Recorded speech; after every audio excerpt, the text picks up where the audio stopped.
Ah, may binabanggit po kanina si Senator Erwin Tulfo na sila lang po yung nabanggit ni Tito Sen. Pero dun sa original affidavit nung mga dating sundalo, nandun din si Senator Loren daw at saka yung magkapatid na Villars. So, actually, ngayon ko lang nakita yung affidavit. I have not read, etc. But that's the problem with the Tulfos. Sasabihin nila, humarap ka, etc. Eh, di sana humarap siya kanina. Di ba? Oh, yung 18, harapin niya sa susunod na hearing. Bakit ako magtatanong nun? Hindi ko naman nabasa yung unang affidavit eh. Mas maganda nga yun pagka ganun kasi matetest yung credibility. Di ba? Pero si Erwin, nasa groups naman namin yan eh. May mga nagbanggit din doon na minabanggit sa majority, ba't hindi niya tinatanong?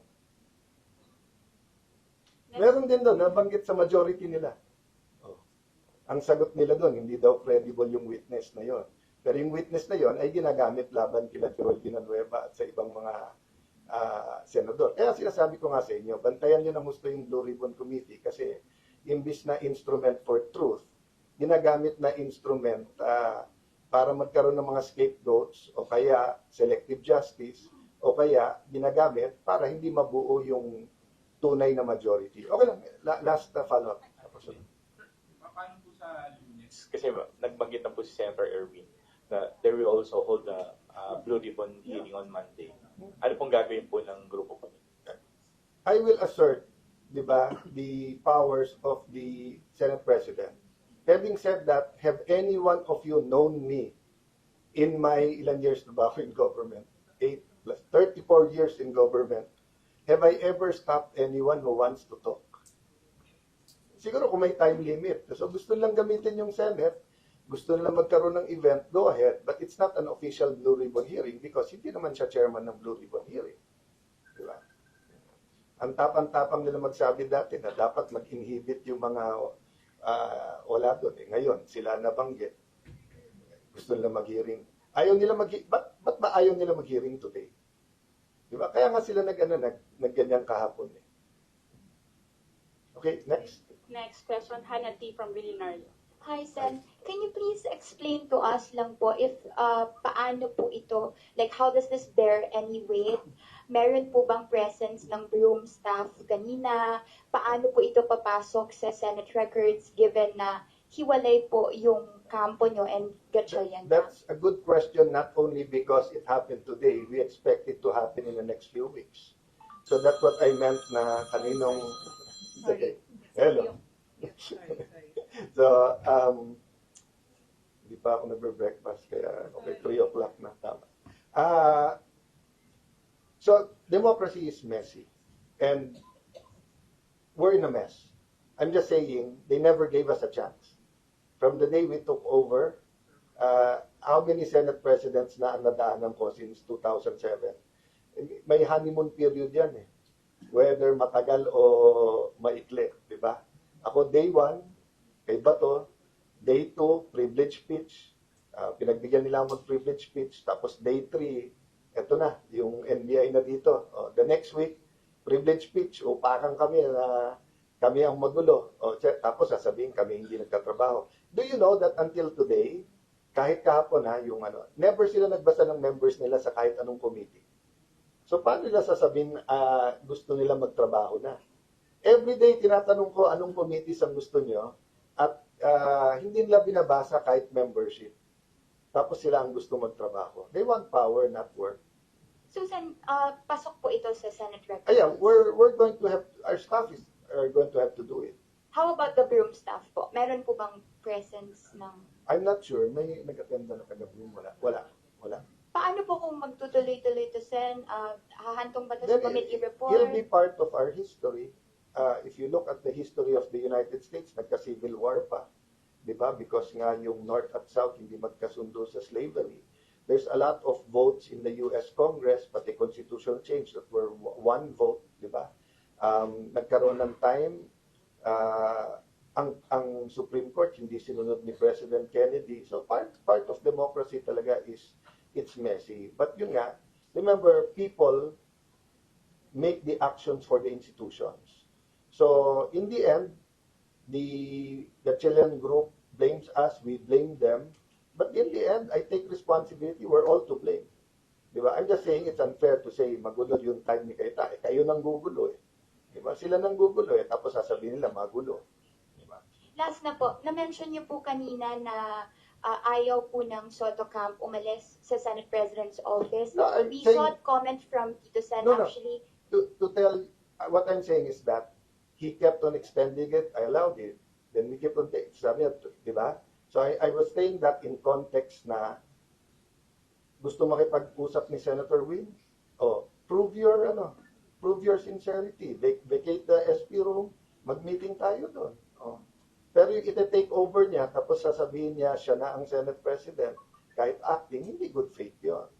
Di ba? Sabi daw po ni Senator Soto ay nag-usap daw po kayo, ang balak daw po ay adjournment, aalis daw po. Hindi. Can you confirm the conversation? Nag-usap kami nung first week, sabi niya, pwede bang, bigyan mo akong time. Tapos nag-usap kami ulit, or at the same time, pwede bang adjournment. Then nangyari yung May 13. Nagkaroon ako ng memo na hindi secure yung opisina ko dito at hindi magagaranti ng security namin kasi nga ang daming bisita at may mga opisina dito. So kinausap ng staff niya, kung pwede that weekend. So, kinausap niya ako ng Monday, sabi niya, So sabi ko, Tito Sen, paano yung security, ganyan. Sabi niya, ilang araw pa pero hanap mo ako opisina. So inhanap ko siya opisina, may opisina na pala. So binalikan siya ng staff ko, binalikan ko, na meron ng opisina. Sabi niya, hindi, kailangan sa 6th floor. Nasa 6th floor lang naman, na walang right to be there in the sense that si Senator Legarda is now SPP, and then yung majority office, sa majority naman yon wala pang binabanggit. So sinabi ko, sir, kayo na mag-usap ni Senator Ping, pinasabi ko sa staff. Or mag-issue pa ba ako ng memo? So susunod na linggo, dadating yung president ng Vietnam. So sabi ko, baka naman this weekend, pwede na kayong umalis. Kasi nakakaya naman, baka mag-CR ako, mag-CR yung presidente ng Vietnam. Alam nga naman sa hallway ko papuntahin o sa opisina across, baka magamit. Hindi pa rin umalis. O, di ba? So yun lang. Pero hindi issue yon in the context of an issue. Alam ko na plano nila. They never thought na tatagal kami ng ganito katagal. Kasi ang tingin talaga nila, yung mga hawak nilang alas, bibigay yung mga nasa 13. Di ba? So my point is, kay Sen Win, di ba? Same thing, di ba? If I say I am acting president, then I tell President Bongbong mag-usap tayo. O, kakausapin ba ako nun? Kasi siya legitimate president eh. O, di ba? So, okay, usap, etc. Pero ano pag-usap? Paano pag-usap? Tsaka, usap kayo from day 1, May 11. Usap. Pero huwag kayo mag-threaten. Isipin mo, lalapit sa iba, yung iba sa kanila sila. Monday, kulang na kayo. O ikaw, may kaso ka. Ganito. So, anong klaseng usap yun? So, may angal ako na sa bilyonaryo, which wala. Di ba? Hindi naman pwedeng usap, meaning, ito complete usap, tapos sabihin kong, kasuhan ko kayo, pag hindi kayo di ba? So that's what I meant na, we're sincere if they're sincere. Di ba? Robert Mano from BCNN. Sir, good afternoon. Sir, paano ninyo nakikita na i-discharge yung function ninyo considering na yung counterpart ninyo, yung House of Reps, kinikilala si Senator Win, ang Palas kinikilala si Senator Win. Dito po, nagbigay kayo ng instruction sa mga empleyado pero sa mismong hearing po ninyo, walang sumipot para sundin yung instructions po ninyo, sir. 3 books. The rules of the Senate,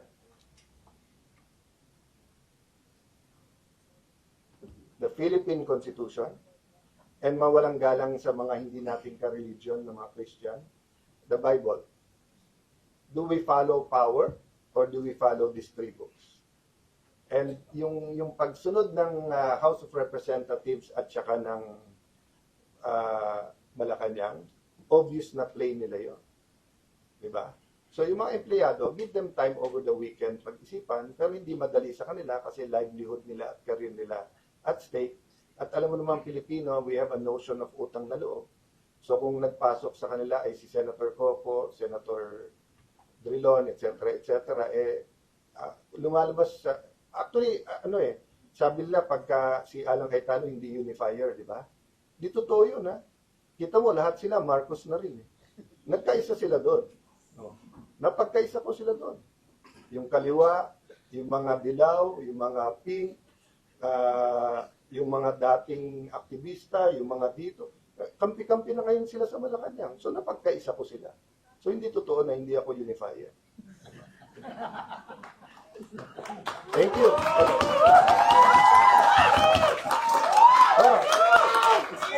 Kahit first time.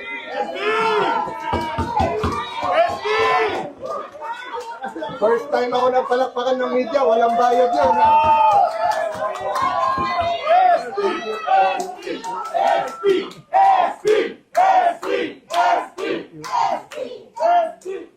Guys, ang hiningi ko lang, don't give us any quarters, prayers lang for the country. Thank you everyone. Thank you. Sir, Sorry. follow-up na lang po. Yes. Kanina sir na-mention nyo na yung threat lagi doon sa mga kasama ninyo nandyan. How do you intend to protect po yung mga kasama po ninyo para hindi pa kayo malagasan lalo? Prayers, walk of faith. Nung nawala si Bato, yung misis nag-text sa akin, nag-text o tumawag kay Senator Robin, nag-text, tumawag kay Senator Bongo, sana naman daw sa bawat panggigipit maalala na si Bato, maganda na ang taguan, pero pumunta pa ang Senate para lang magbagong direksyon. Nung nakulong si Jinggoy, yun din ang sinabi niya sa akin, akong kasama niya doon. Sabi niya, pare, dead meat na ako dito, baka mabulok na ako dito. Pag naghiwalay-hiwalay pa, sabi mo sa grupo, hindi ako bumigay. I saw him during the most crucial time, di ba? So, nangyari yung nangyari kahapon, so we're still praying. But remember, tao din yung 11+1. Baka meron pang makonsensya sa kanila.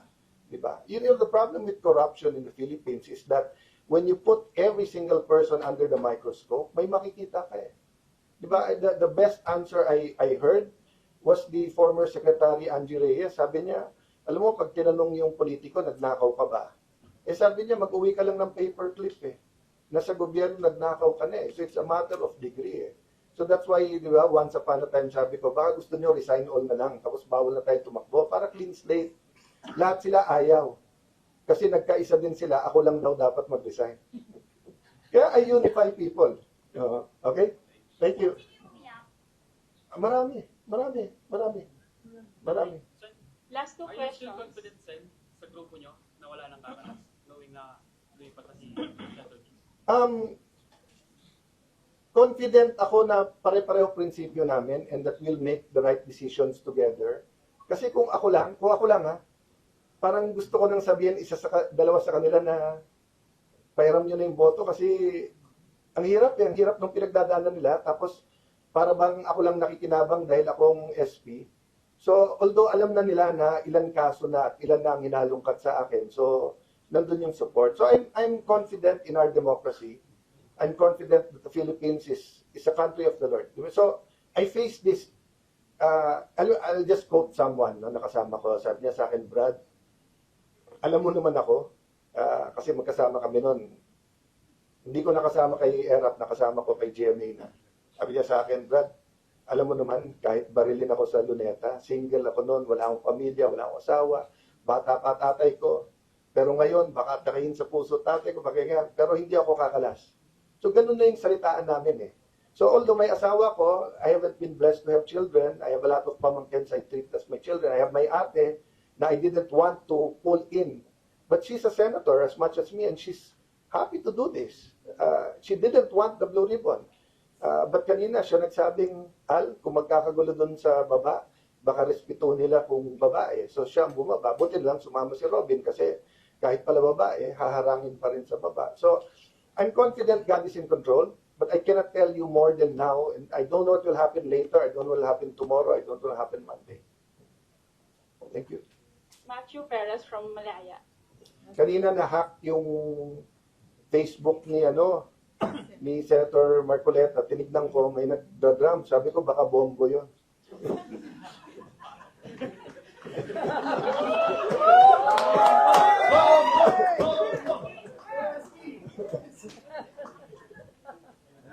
No, last.